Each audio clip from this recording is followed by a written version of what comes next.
Sometimes life changes, not because of a big event, but because of a quiet moment that feels a little too intense, a little too confusing to explain.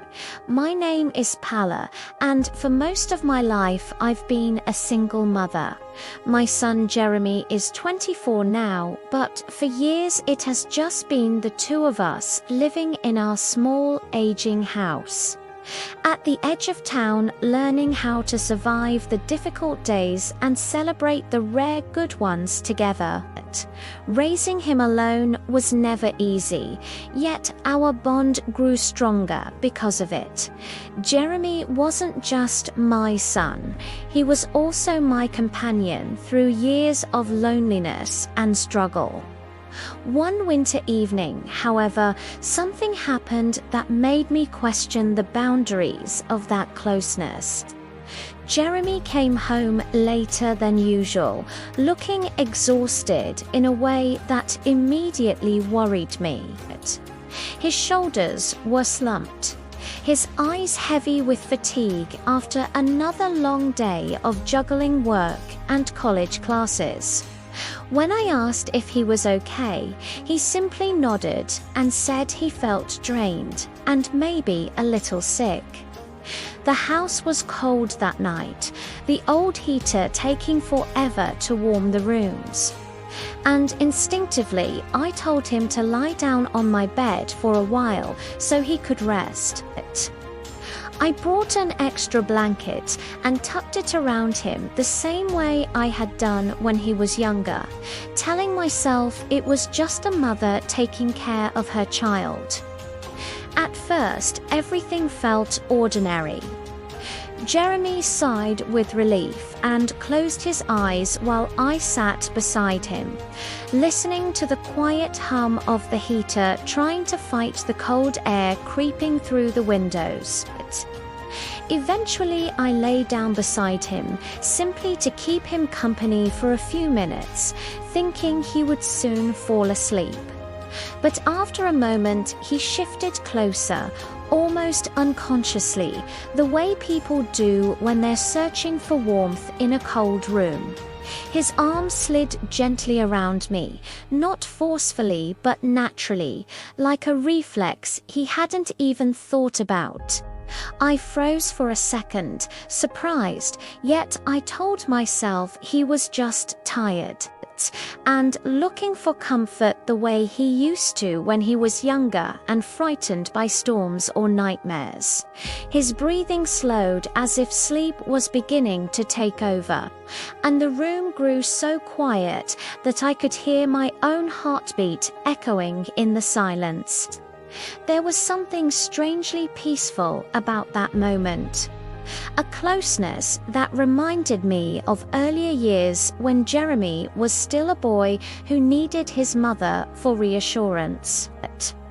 But then he moved again, slightly adjusting under the blanket. And suddenly I became aware that the situation felt different now that he was a grown man. My thoughts became tangled, my body stiff with uncertainty. Part of me wanted to gently move away and pretend nothing unusual had happened, yet another part hesitated, afraid that pulling away too quickly might embarrass him or make the moment awkward. Jeremy opened his eyes briefly and looked at me, his gaze soft and searching, as if he was also unsure about what this closeness meant. Neither of us spoke. The silence between us felt heavier than words. His hand rested lightly over mine, and even though the gesture was innocent, it carried a strange emotional weight that made my chest tighten with confusion. I reminded myself again and again that he was my son and that sometimes exhaustion makes people act without thinking. Still, the tension lingered in the air, making the quiet room feel smaller than it was. After a few seconds that felt much longer, Jeremy suddenly pulled back and let out a nervous laugh, rubbing the back of his neck like someone caught in an awkward moment he didn't quite understand. "Sorry, Mum," he murmured, avoiding my eyes. "I didn't mean to make things weird." His cheeks were slightly flushed, and I could see the same confusion in him that I felt inside myself. I forced a reassuring smile and placed a hand on his shoulder, telling him it was fine and that we were both probably just tired after a long day. Just as the atmosphere began to relax, the doorbell rang loudly, startling both of us and breaking the strange tension that had built up in the room. I quickly stood and went to answer it, grateful for the interruption. When I opened the door, our neighbor Paul was standing there bundled in his winter jacket, his friendly smile immediately easing some of the stress I had been carrying. Paul had always been the kind of neighbor who checked in when the weather turned harsh or when the heater in our old house started acting up. He explained that he wanted to make sure everything was working properly because the temperature was dropping fast that night.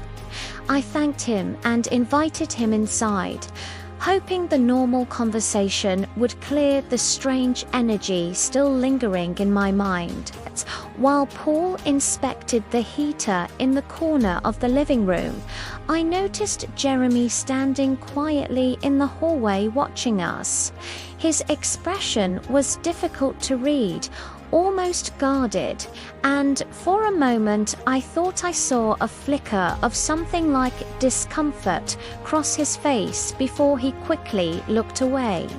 The feeling unsettled me because I couldn't tell whether he was embarrassed about what had happened earlier or simply irritated by the unexpected visit. Paul finished adjusting the heater and told me everything should work better now, then said goodbye with the same friendly warmth he always showed. As soon as the door closed behind him, the house returned to its earlier silence, but this time it felt heavier. I turned toward Jeremy, asking gently if he was feeling better. Yet he only shrugged and muttered that he was fine before walking back to his room and closing the door. I stood there for a long moment, staring at that closed door, trying to understand the strange mix of relief and unease swirling in my chest. Eventually, I returned to my bedroom and sat on the edge of the bed, replaying the evening again and again in my mind.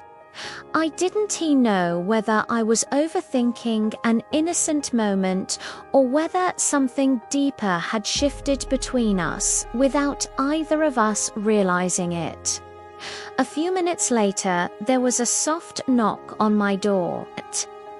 When I said come in, Jeremy stepped inside slowly and sat beside me, his eyes fixed on his hands as if he were gathering the courage to speak. After a long pause, he finally whispered that he didn't understand why everything suddenly felt so complicated between us. His honesty softened my heart, and I told him that sometimes life becomes confusing when emotions change and people grow older. But that didn't mean we couldn't work through it together. He nodded quietly and leaned his head on my shoulder the way he used to when he was younger, and I wrapped my arm around him in a simple gesture of comfort, hoping that whatever confusion existed between us would eventually fade with time and patience. For that brief moment, the tension seemed to ease, and I thought perhaps we could move forward slowly, understanding each other again step by step.